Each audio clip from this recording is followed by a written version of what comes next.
નમસ્કાર સાથીઓ, શક્તિ એકેડમીના આ ડિજિટલ પ્લેટફોર્મ પર અને આપણા ઓફલાઈન હાજર રહેલા દરેક વિદ્યાર્થી મિત્રોનું ધોરણ 12માં હાર્દિક સ્વાગત છે. પરિશ્રમ બેચ જે આપણી ધોરણ 12 સાયન્સની છે એમાં પણ એડમિશન શરૂ થઈ ગયા છે. ધોરણ 12 કોમર્સની સંઘર્ષ બેચમાં પણ એડમિશન શરૂ થઈ ગયા છે. ધોરણ 12 આર્ટ્સની ધ્યેય બેચમાં પણ એડમિશન શરૂ થઈ ગયા છે અને ધોરણ 10ની યોદ્ધા બેચમાં પણ સારો એવો પ્રતિસાદ વિદ્યાર્થી તરફથી આપણને મળ્યો છે. વિદ્યાર્થી મિત્રો, આજે આપણે અહીંયા એક એવા વિષય માટે મળ્યા છીએ, એવા એક વિષયની માહિતી માટે મળ્યા છીએ કે જે ખૂબ જ રસપ્રદ એવો વિષય છે.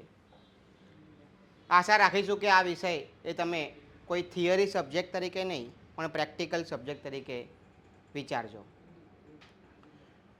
આ વિષયનું મહત્ત્વ એ ત્યારે અનેક ગણું વધી જાય છે કે જ્યારે આપણે આગળ જઈને ભવિષ્યમાં કોઈ સરકારી નોકરીની તૈયારીઓની વાત કરી અને એમાં પણ ખાસ ક્લાસ 1-2 બરાબર, સ્ટેટ PCS હોય કે યુનિયન પબ્લિક સર્વિસ કમિશન જેવા જે સ્પર્ધાત્મક પરીક્ષાઓ લેવાય છે એમાં ઇન્ડિયન ઇકોનોમી, ભારતીય અર્થશાસ્ત્ર એ આખો એક સેપરેટ સબ્જેક્ટ છે.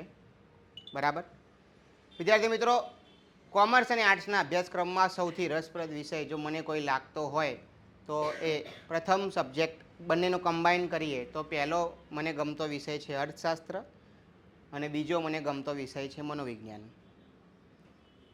આ વિષય એ મારા દ્વારા એટલા માટે તમને ચલાવવામાં આવશે, તમને ભણાવવામાં આવશે, એનું એકમાત્ર કારણ એ જ છે કે ધોરણ 12ની એક્ઝામમાં મારે પોતાને આ વિષયમાં 93 માર્ક્સ હતા. તમારે મારી માર્કશીટ જોયું હોય તો ધોરણ 12 સંઘર્ષ બેચનો આપણે જે વિડીયો બનાવ્યો એમાં સાગર સરે ડિટેલમાં તમને જણાવ્યું છે કે શા માટે એકાઉન્ટ, સ્ટેટ અને ઇકોનોમિક્સ એ શક્તિ એકેડમીમાં મારા દ્વારા જ ભણાવવામાં આવે છે.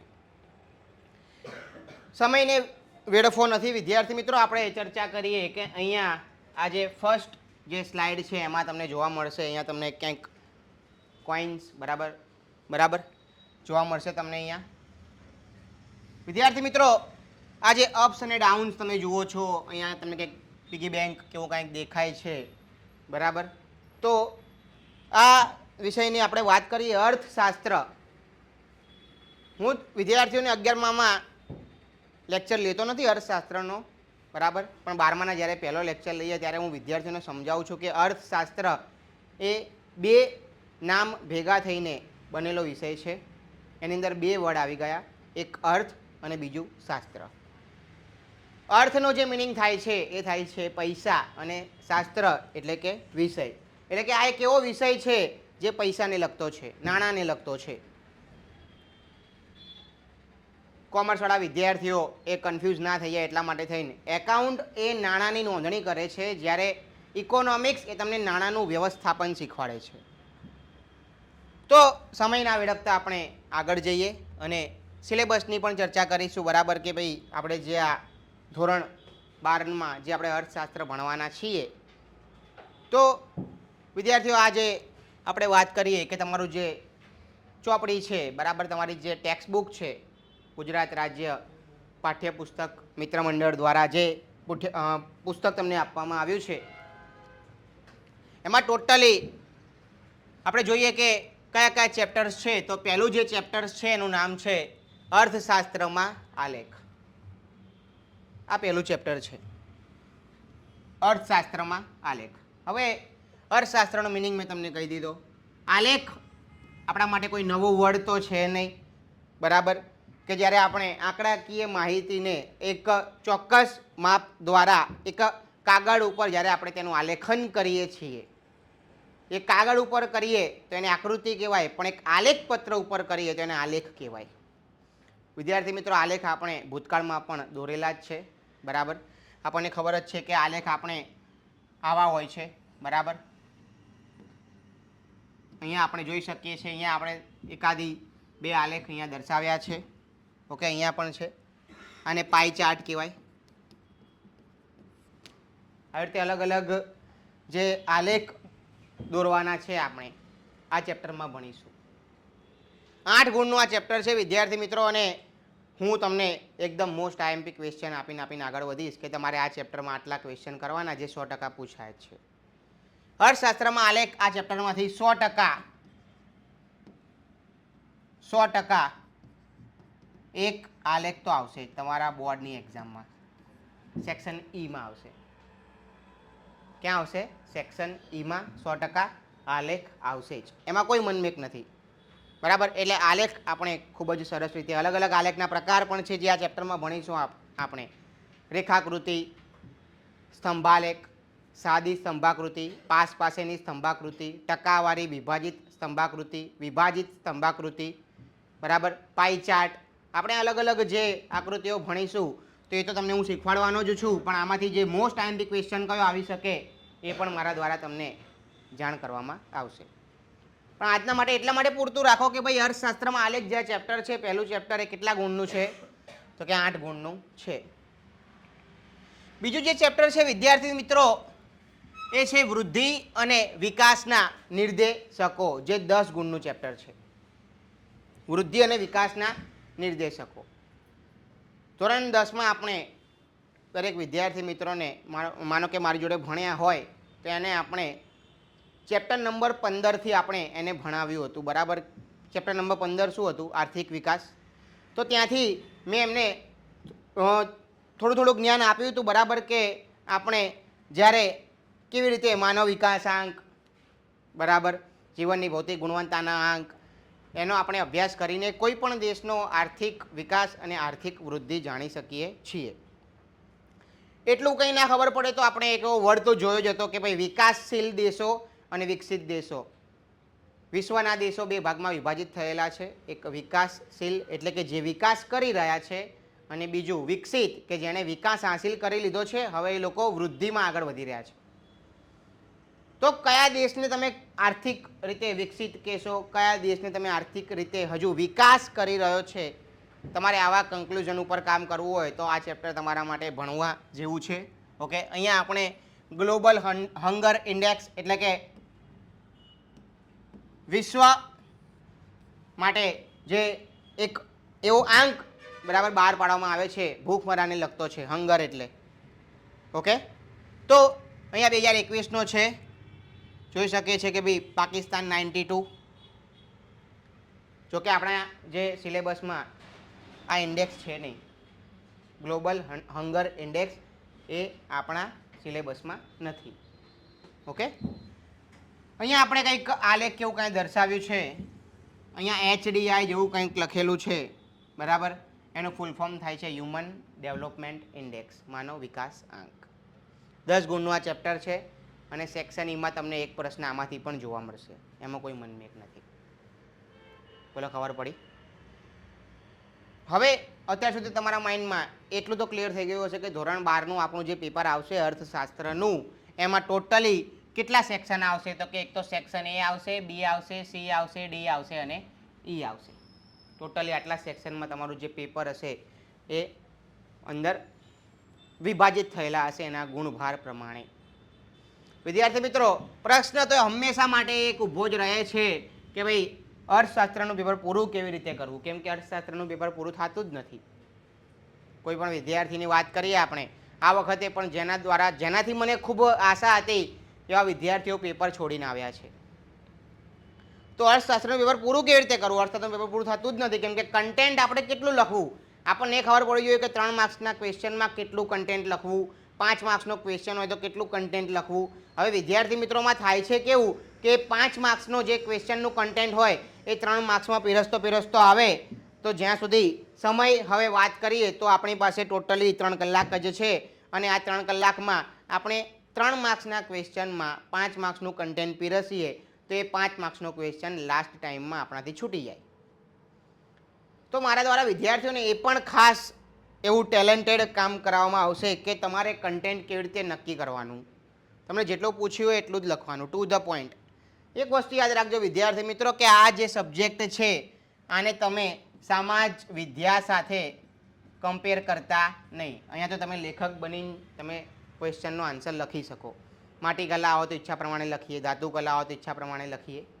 બરાબર, અહીંયા એ રીતે નહીં થાય, કન્ટેન્ટ પ્રમાણે તમારે લખવું પડશે. તો અહીંયા આપણે બીજા ચેપ્ટરની વાત કરી. ત્રીજું જે ચેપ્ટર છે જોઈએ આપણે. ત્રીજું જે ચેપ્ટર છે એનું નામ છે નાણું અને ફુગાવો, જે કેટલા ગુણનું છે?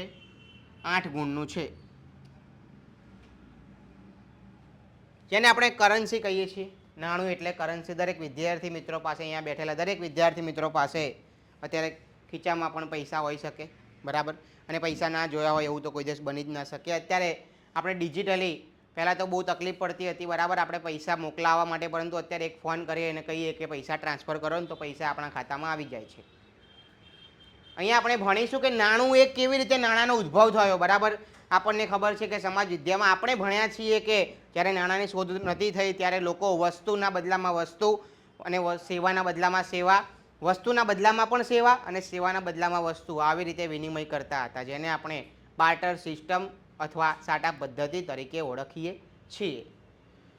તો કેવી રીતે એ બાર્ટર સિસ્ટમની લોકો અવગણના કરવા લાગ્યા, એમાંથી ઘણી બધી મર્યાદાઓ બહાર આવી, બરાબર, અને આપણે કેવી રીતે નાણાં તરફ આગળ વધ્યા. નાણાંમાં પણ ડાયરેક્ટલી એટીએમ કાર્ડ નહોતા આવી ગયા, કે જમીનમાંથી એટીએમ કાર્ડ નહોતા ઉગવા માંડ્યા, બરાબર. આજે આખી રિવોલ્યુશન છે, બરાબર, જે ક્રાંતિ થઈ, બરાબર, નાણાંના બાબતમાં, એની આપણે સંપૂર્ણ માહિતી, બરાબર, ધાતુ નાણુંથી લઈને તે અત્યારે કેવું આપણે ઈ મની સુધી પહોંચ્યા. ઈ મની એટલે ઇલેક્ટ્રોનિક મની. અત્યારે ઇલેક્ટ્રોનિક મની ઉપર આપણે, બરાબર, હવે 5 રૂપિયાની બાલાજીની વેફર લેવામાં પણ લોકો ફોનપે કે ગૂગલ પેનો યુઝ કરે છે, બરાબર, જીપે કરે છે, પેટીએમનો ઉપયોગ કરે છે. તો આ આપણે ડાયરેક્ટલી ઈ મની સુધી આવી ગયા, પરંતુ એની વચ્ચેની જર્નીની આપણે વાત કરવાની થાય તો આ ચેપ્ટરમાં આપણે ખાસ ભણીશું.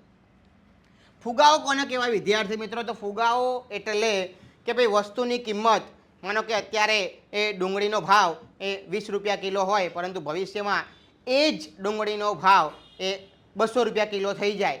તો જો ક્વોન્ટિટી વધી નથી, બરાબર, ક્વોલિટી પણ એવી ને એવી જ છે, પરંતુ તેમ છતાં આપણે હાઈ પ્રાઇસ પે કરવી પડે.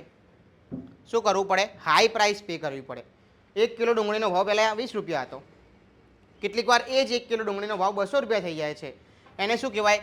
ફુગાવો, જેને ઇંગ્લિશમાં ઇન્ફ્લેશન કહેવાય. આ બધા ટર્મ્સનો તમારે કેવી રીતે તમે એમાં સારો એવો ઇન્ટરેસ્ટ કેળવી શકશો, તેની માટે થઈને તમારે હવે ન્યૂઝપેપર વાંચવું રહ્યું. ન્યૂઝપેપરમાં દિવસે દિવસે, બરાબર, ઇકોનોમિક વર્લ્ડ, આખું એક તો એક એવું ન્યૂઝપેપર જ છે જેનું નામ જ ઇકોનોમિક્સ ઉપર છે, ઇકોનોમિક ટાઈમ્સ કરીને આવો. ઓકે, તો તમે આજે બિઝનેસ પેપર હોય, બરાબર, બિઝનેસ પેજ હોય, બરાબર, ઇકોનોમિક પેજ હોય, એવા પેજીસ વાંચવાથી તમને વધારે ખબર પડશે કે દેશમાં અત્યારે કેટલી મોંઘવારી છે, અથવા મોંઘવારી જ કહી દો એટલે ઇન્ફ્લેશન, બરાબર. મોંઘવારી એ પોતે શું છે? મોંઘવારી એટલે શું કહેવાય? મોંઘવારી એટલે કે વસ્તુના ભાવ સતત શું થાય છે? વધે છે. તો એ મોંઘવારી એ પોતે જ શું છે? ઇન્ફ્લેશન છે. એમાં કોઈ મનમેક નથી. તમારે લેમેન એટલે કે કોઈ પણ સામાન્ય માણસને સમજાવવો હોય કે ભાઈ ફુગાવો સમજાવો અમને, તો ફુગાવો સમજાવવો હોય તો એને ચોખ્ખું એમ કહી દેવાનું કે મોંઘવારી જોઈ લો, એ પોતે જ શું છે? ફુગાવો છે. તો જુઓ અહીંયા આ ફોટો તો આપણે આગળ કદાચ આને મૂકવો જોઈતો હતો. અહીંયા કોણ છે? ડીમાર્ટ છે સાહેબ. અહીંયા પૈસા ડોલર કયા છે? અલગ અલગ આપણે ઇન્ફ્લેશન બતાવ્યું. આપણે આગળની વાત કરીએ, બેન્કિંગ અને નાણાકીય નીતિ. ઘરના આંગણે આપણને જે બેંક દેખાય છે, બરાબર, એસબીઆઈ હોય, બીઓબી હોય, કે ઘણી બધી બેંકો આપણે જોઈએ છીએ, બરાબર. તો એની આપણે માહિતી એની પણ ચર્ચા કરીશું. આપણા જે નોટબુક, સોરી, આપણે જે કરન્સી છે, કરન્સી નોટ, એની ઉપર જે ભારતીય રિઝર્વ બેંક લખેલું છે, બરાબર, તો એ ભારતીય રિઝર્વ બેંક શું છે, કેવી રીતે કામ કરે છે, કેવી રીતે દેશમાં પૈસાના જે નાણાંનો જે પુરવઠો છે એને મેન્ટેન કરે છે. આરબીઆઈ, આમાંથી દરેક વિદ્યાર્થી મિત્રોને એવી ઈચ્છા હોય કે ભાઈ આરબીઆઈ ચાહે, બરાબર, તો ના અડધી રાતે આખા દેશની ગરીબી ખતમ કરી નાખે, એટલા બધા પૈસા છાપી દે, બરાબર, કે દેશમાં કોઈ ગરીબ જ ના રહે, પરંતુ એવું કરી શકતી નથી. એનું કારણ આપણે ક્યાં સમજીશું? તો કે આ જે ચેપ્ટર છે, બરાબર, બેન્કિંગ અને નાણાકીય નીતિ, કે જે 8 ગુણનું છે, એમાં આપણે ભણીશું. અહીંયા તમે જોઈ શકો છો, બરાબર, કે આરબીઆઈના ગવર્નર, આ જે છે આ પર્સન જે છે એ આરબીઆઈના ગવર્નર છે. ઓકે, આમનું નામ તમે જાણી લાવજો આવતીકાલે, કોણ છે આરબીઆઈના ગવર્નર. ઓકે, ચલો. ગરીબીની વાત કરીએ વિદ્યાર્થીઓ, તો અહીંયા બેઠેલા કોઈ પણ વિદ્યાર્થી ગરીબ નથી. એ તમને ત્યારે ખબર પડશે કે જ્યારે તમે આ ચેપ્ટરમાં ગરીબની વ્યાખ્યા જોશો. પરંતુ આપણે જોઈ શકીએ કે અહીંયા આવા ફોટોઝ ને બધું દ્વારા આપણે સમજાવી શકીએ, બરાબર. કુપોષણનો ભોગ બનેલા છે. અહીંયા કોઈક બાળકને વેચવા માટે ચિલ્ડ્રન ફોર સેલ, જુઓ, કોઈકે બાળકને વેચવા માટે કાઢી નાખ્યું. આવા પણ ઘણા બધા વિશ્વ કક્ષાએ આવા બનાવો બનતા રહે છે. એમાંથી આપણે કંઈક આપણે અહીંયા નેરેટ કર્યું છે. અહીંયા જો પૈસા માંગતા છે, બરાબર. અહીંયા ગરીબીનું આ જે વાત કરીએ આપણે, તો ગરીબીની માહિતી આપણે લઈશું આ ચેપ્ટરમાં. આ ચેપ્ટર કેટલા ગુણનું છે? 10 ગુણનું છે. ઇકોનોમિક્સ એ ખૂબ જ રસપ્રદ વિષય છે વિદ્યાર્થી મિત્રો, અને ઇકોનોમિક્સમાં તમારે અત્યારે તો ભલે ગુજરાત સરકારની બુક છે, બરાબર, સરસ એવી પાતળી બુક છે, પરંતુ ભવિષ્યમાં તમારે વાંચવાની ઈચ્છા થાય તો ભારત દેશમાં સૌથી ઓથેન્ટિક જો કોઈ લેખક હોય, બરાબર, તો એનું નામ છે રમેશ સિંઘ. રમેશ સિંઘને તમે ભારતીય અર્થશાસ્ત્ર બુક, જે આટલી જાડી બુક છે, બરાબર, એ તમે રીડ કરી શકો. પણ ક્યારે? ભવિષ્યમાં, અત્યારે નહીં. આખું હિન્દી એડિશન છે, ઇંગ્લિશમાં પણ આવે છે, બરાબર. વાત કરીએ આપણે ચેપ્ટર નંબર 6 કે જેનું નામ છે બેરોજગારી. એ કેટલા ગુણનું છે? 10 ગુણનું છે, બરાબર. બેરોજગાર એને ના કહેવાય વિદ્યાર્થી મિત્રો કે જેને કામ નથી કરવું. જેને કામ કરવું જ નથી એનો સમાવેશ આપણે બેરોજગારમાં કરી શકીએ નહીં. બેરોજગાર તો એવા વ્યક્તિઓ છે કે જે શિક્ષિત છે, કામની શોધમાં છે, જેટલો પગાર આપો એટલો પગાર પણ મેળવવા માટે એ લોકો તૈયાર છે, પરંતુ તેમ છતાં એમને શું મળતું નથી? કામ મળતું નથી. એને બેરોજગાર કહેવાય. દરરોજ સવાર પડતા નીકળી તો જાય જ છે, આખો દિવસ દોડામ દોડી તો કરે જ છે, પરંતુ તેમ છતાંય એ લોકોને કામ વગર આવું બેસી રહેવું પડે. જો બાજુમાં બેગ લઈને બેઠો છોકરાઓ, બરાબર. નીડ વર્ક એટલે કે મારે કામ જોઈએ છે. અહીંયા જોયું આપણે જોબ્સ. અને અત્યારે હાલમાં વિદ્યાર્થી મિત્રો, અહીંથી દરેક વિદ્યાર્થી મિત્ર અહીંયા યુટ્યુબ તો વાપરતા જ હશે બધા.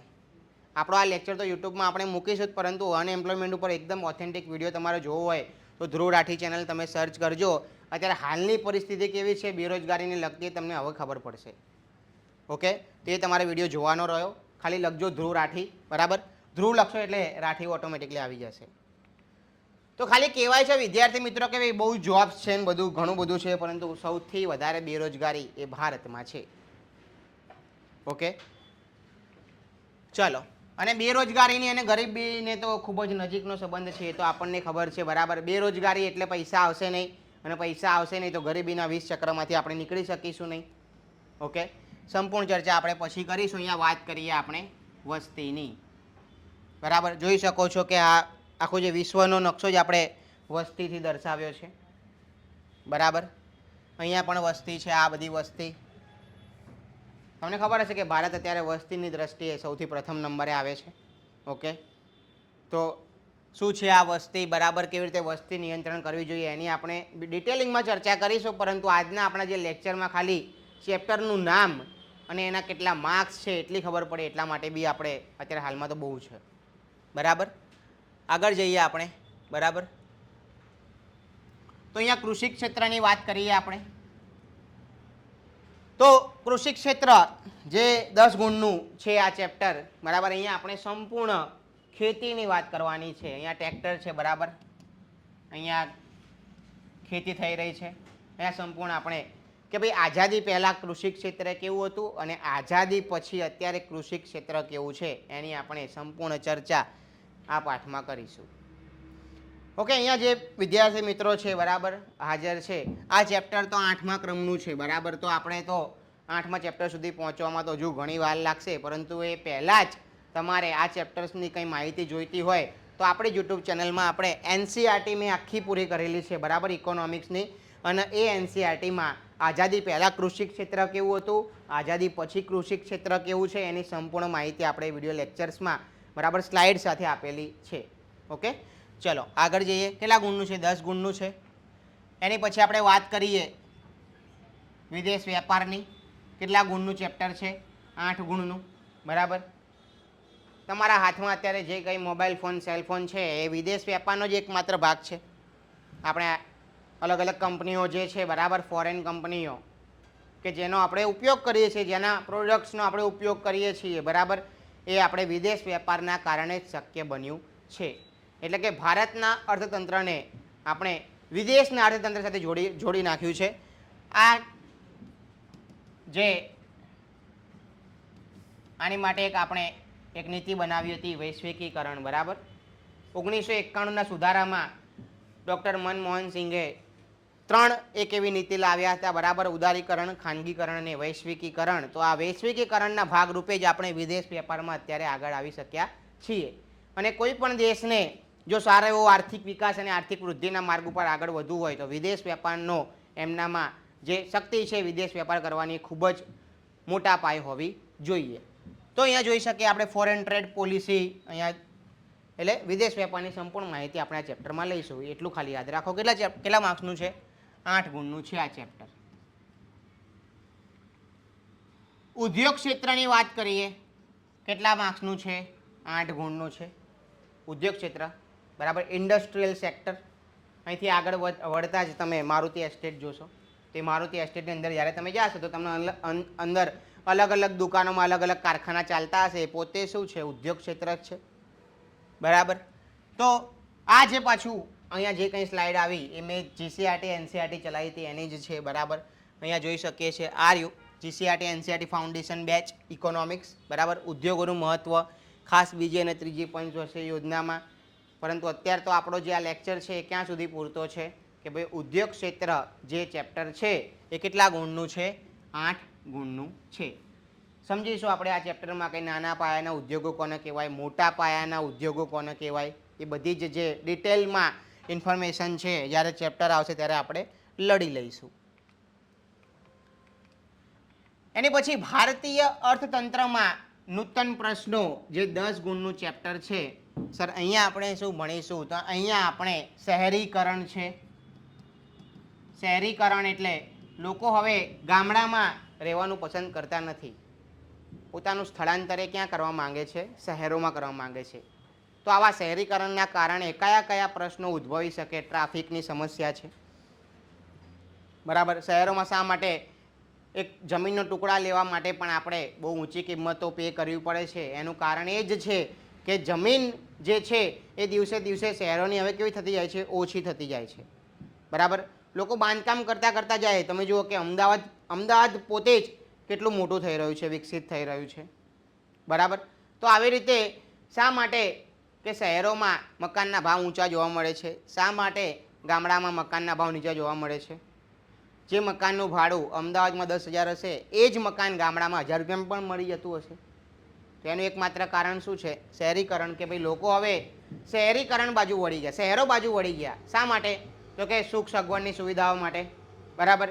માનો કે ગામડામાં અડધી રાતે આપણને ભૂખ લાગે તો આપણે ક્યાં જઈશું? પરંતુ શહેરોમાં આપણને અડધી રાતે ભૂખ લાગે તો આપણે ગમે તે 4 રસ્તે જતા રહીએ, ત્યાં આપણને ત્યાં ફૂડ સ્ટોલ મળી જાય, બરાબર. મૂવીઝ જોવાનું ઈચ્છા થાય, બરાબર.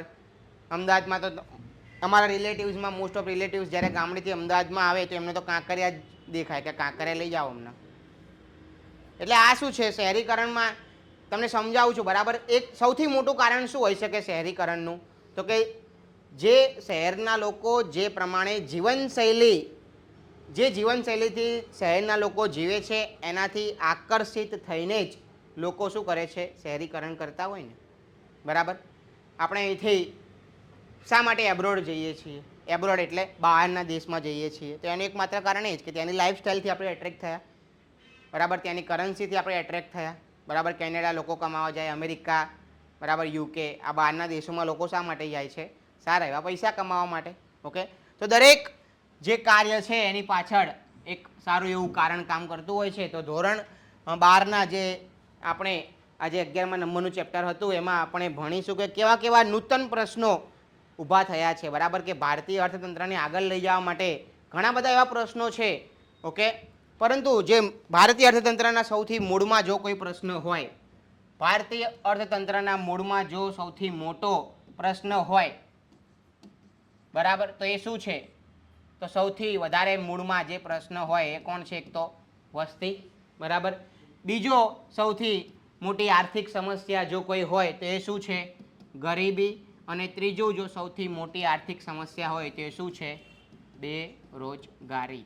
ભારતીય અર્થતંત્રને આર્થિક વિકાસમાંથી આર્થિક વૃદ્ધિના માર્ગ ઉપર જો આગળ વધવું હોય તો આ 3 જે પિલર્સ છે એની ઉપર કામ કરવું રહ્યું, બરાબર. અને આની ઉપર કામ કરે જ છે સરકાર, પરંતુ તેમ છતાં આપણને નિષ્ફળતા મળી છે. કેમ કે આપણે ફર્સ્ટ રેન્ક હાસિલ કર્યો છે, બરાબર, વસ્તીમાં. ગરીબીની વાત કરીએ તો ગરીબી માટે સરકાર સારું એવું કામ કરી પણ રહી છે, પરંતુ એ એન્ડ યુઝર સુધી જે યોજનાનો લાભ મળવો જોઈએ, પહોંચવો જોઈએ, એ પહોંચતો નથી. વચ્ચેથી જ વચેટિયાઓ દ્વારા, ક્યાંક ને ક્યાંક ભ્રષ્ટાચાર દ્વારા કે અન્ય કોઈ પણ સાધન દ્વારા એ લાભ એ એન્ડ યુઝર સુધી પહોંચાડવામાં આવતો નથી. એટલા માટે ગરીબીનો પ્રશ્ન હજુ ને હજુ કેવો થઈ ગયા, ઊભો છે. અને બેરોજગારીની વાત કરીએ તો ભારતમાં સૌથી મોટી બેરોજગારી છે, અને બેરોજગારી હશે તો પૈસા ક્યાંથી આવશે, અને પૈસા નહીં હોય તો અલ્ટિમેટલી આપણે ગરીબીના 20 ચક્રમાં ફરીથી સપડાઈ જઈશું. તો આ આપણે વાત કરી જે ઇકોનોમિક્સ જે છે, બરાબર, ધોરણ 12નું, એ ખૂબ જ ઇન્ફોર્મેટિવ છે. ઓકે. અને વિકલ્પો આવે છે, એક વાક્યના આવે છે, ટૂંકમાં આવે છે, સવિસ્તર આવે છે, અને સેક્શન ઈમાં મુદ્દાસર આવે છે. ઓકે. તો વિદ્યાર્થી મિત્રો, આ જે આપણે ઇકોનોમિક્સ જે સબ્જેક્ટ છે એ દરેક વિદ્યાર્થી મારી સાથે ખૂબ જ સારી રીતે ભણશે, અને આપણે આ જે સબ્જેક્ટ છે એને એક થિયરી રૂપે નહીં, પરંતુ એને એક પ્રેક્ટિકલ બનાવવાનો મારો 100% પ્રયાસ રહેશે. અને આશા રાખું કે ભાઈ આ જે વિષય છે એને તમારો એકદમ તમને આમ મજા આવે, બરાબર, કે ભાઈ હું જ્યારે ભણાવું અહીંયા ત્યારે જ તમને આવડી જાય. અને આપણે એ તો નક્કી જ છે કે ભાઈ ડેલી આપણે 2 કલાકના લેક્ચર જે રાખવાના છીએ, ડેમો લેક્ચર 1 કલાકનો છે. ઓકે. પણ અહીંયા જે રેગ્યુલર લેક્ચર્સ જે હશે એ 2 કલાકના રહેશે. એમાંથી 1 કલાક ટીચિંગ હશે અને 1 કલાક જે તમારે રિવિઝન અહીંયા ને અહીંયા કરીને અને અહીંયા મોઢે આપીને આપણી મેનેજમેન્ટ ટીમ સાથે, બરાબર, કોઓપરેટ કરીને તમારે ઘરે જવાનું છે. તો તમારે દરેક જે આપણા સાહેબો છે એમને પણ કોઓપરેટ કરવાનું છે. તમારા મિત્ર વર્તુળમાં જે કોઈ વિદ્યાર્થી કે જે 11મામાંથી 12મામાં આવ્યું હોય અને 9મામાંથી 10મામાં આવ્યું હોય, તો તમારા તરફથી એક જ આશા છે કે તમે એ દરેક વિદ્યાર્થી મિત્રોને એક એવી રિક્વેસ્ટ કરી શકો કે ભાઈ આપણે જે આ શૈક્ષણિક સેવાઓ મેળવી રહ્યા છીએ એ તમારા સુધી પણ પહોંચાડીએ. અને હમણાં જ રિસેન્ટલી અમે અમારી નિકોલ બ્રાન્ચનું પણ ઓપનિંગ કર્યું છે, બરાબર. ત્યાં પણ અમે સારું એવું કામ કરવાના છીએ. ઓકે. તો વિદ્યાર્થીનો સપોર્ટ તો મળવો જ રહ્યો, અને અમે પણ કામ કરીએ છીએ. એટલા માટે જ અમે દિવસે ને દિવસે સફળતા હાંસિલ કરી રહ્યા છીએ. કોઈ વિદ્યાર્થીને અહીંયા કોઈ પણ પ્રશ્ન હોય તો ભલે આપણું જે ચાલુ, ભલે રેકોર્ડિંગ, આપણે કોઈ વાંધો નથી, બરાબર. આપણે કોઈનું નામ પણ નહીં ડિસ્ક્લોઝ કરીએ ઓનલાઈન પ્લેટફોર્મ ઉપર. મને પ્રશ્ન પૂછી શકે છે. તમારે કોઈ પણ પ્રશ્ન હોય તો મને પૂછો. 2 મિનિટ આપી. કોઈ પણ પ્રશ્ન હોય તો પૂછો અત્યારે, વિષયને લગતો હોય કે અથવા 12મા ધોરણને લગતો હોય, બરાબર. ઇકોનોમિક્સનો પેપરનો તો મેં તમને માહિતી આપી કે 100 ગુણનું પેપર આવશે, 5 સેક્શન આવશે. ઓકે. મારી વાત કરું તો મેં પેપર કેવી રીતે લખ્યું હતું, તો ઇકોનોમિક્સનું પેપર પૂરું કરવા માટે મારી સ્ટ્રેટેજી એ રીતની હતી કે મેં જે ઇકોનોમિક્સનું પેપર હતું, મેં 2 પેપર છે ને 2 પેપર એ મેં ઊંધા લખ્યા હતા એમ. એટલે કે પહેલાં સેક્શન એફથી ચાલુ કર્યું હતું. મેં મારા એકાઉન્ટનું પેપર સેક્શન એફથી ચાલુ કર્યું હતું. મેં ઇકોનોમિક્સનું પેપર સેક્શન ઈ લખ્યો પહેલાં, ઈ પછી ડી લખ્યો, ડી પછી સી લખ્યો, પછી એ લખ્યો, અને પછી બી લખ્યો.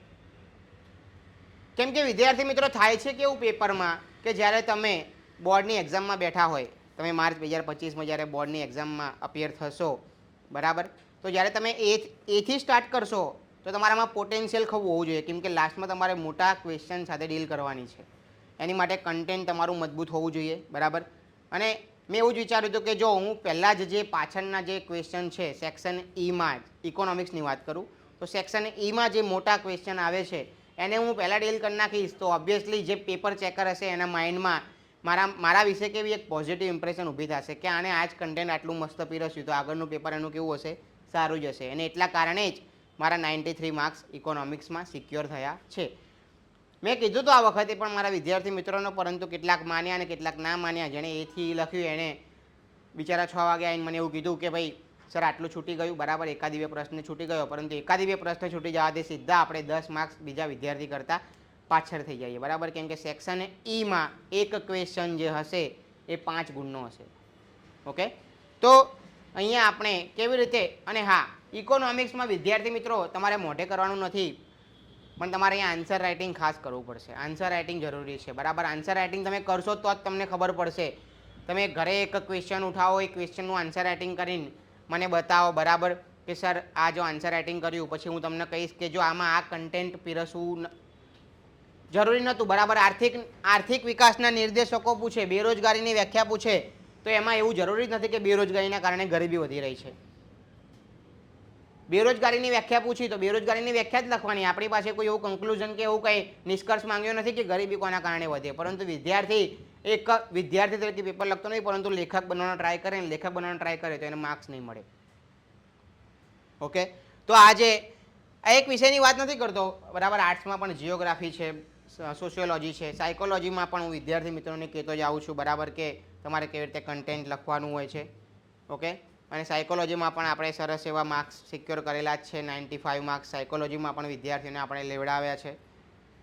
આ વખતનું ધોરણ 12નું રિઝલ્ટ આશા છે કે ખૂબ સારું આવશે, ખૂબ જ સારું આવશે, અને ધોરણ 10નું રિઝલ્ટ પણ ખૂબ સારું આવશે. અને આવતા વર્ષે તમારા જેવા જે સ્ટુડન્ટ્સ પણ અમને મળ્યા છે અમૂલ્ય, તો એ લોકો પણ એટલી જ મહેનત કરશે, એનાથી પણ વધારે મહેનત કરશે, અને સારું એવું રિઝલ્ટ એ આવતા વર્ષે પણ આપણને આપશે.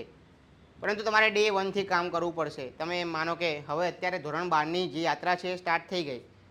હું એવું નથી ચાહતો કે તમે આજે અત્યારે જ ઘરે જઈને વાંચવા લખવા બેસી જાઓ. હું એવું જરાય નથી ચાહતો. હું એમ પણ નથી ચાહતો કે તમે 10-10, 12-12 કલાક વાંચો. હું એવું પણ નથી ચાહતો કે તમે ઘરવાળા કંઈક કામ બતાવે તો એને ના પાડો. હું એવું જરાય નથી ચાહતો કે તમે આખો દિવસ ચોપડી લઈને બેસો. હું એવું ચાહું છું કે અત્યારે તમને ચેપ્ટર્સના નામ અને એના ગુણ ખબર પડી ગયા તો તમારા ફરજમાં એટલું આવે કે ભાઈ મને ચેપ્ટર્સનું નામ અને એના ગુણ યાદ હોવા જોઈએ. કોમર્સમાં પણ આજે ચોથો લેક્ચર છે. ઓકે, એકાઉન્ટનો લીધો, સ્ટેટનો લીધો, બીઈનો લીધો, આજે ઇકોનોમિક્સનો લીધો. પછી અહીંયા ધોરણ 12 આર્ટ્સમાં આજે ત્રીજો લેક્ચર છે. જિયોગ્રાફી લીધો, સોશિયોલોજી આપણે ગઈકાલે લીધો, આજે આપણે ઇકોનોમિક્સનો લીધો. તો શું તમને આજે આપણે ચેપ્ટર્સ દરેકમાં તમને ખબર છે કે આપણું નક્કી જ હોય કે પહેલાં તો આપણે ઇન્ડેક્સ જ ભણાવીએ છીએ. ઇન્ડેક્સ ભણાવવાથી વિદ્યાર્થી મિત્રોને એ ખબર પડે છે કે કયું ચેપ્ટર કેટલા ગુણનું છે. બાકી ચાલુ કરી દઈએ અને પૂરું બી કરી દઈએ તો એમાં કોઈ ફાયદો થવાનો નથી. ઓકે, અને 2 કલાકનું જે અમે આ વખતે શેડ્યુલ બનાવ્યું છે એ જ કારણથી બનાવ્યું છે કે તમે અહીંયા ને અહીંયા જ મોઢે કરીને ઘરે જાઓ. અને જો આમાંથી કોઈ વિદ્યાર્થી મિત્ર એ હોમવર્ક લાવતો નથી તો એને તો આપણે ઘરે જ મોકલી દેવાના છીએ, એમાં કોઈ મનવેક નથી.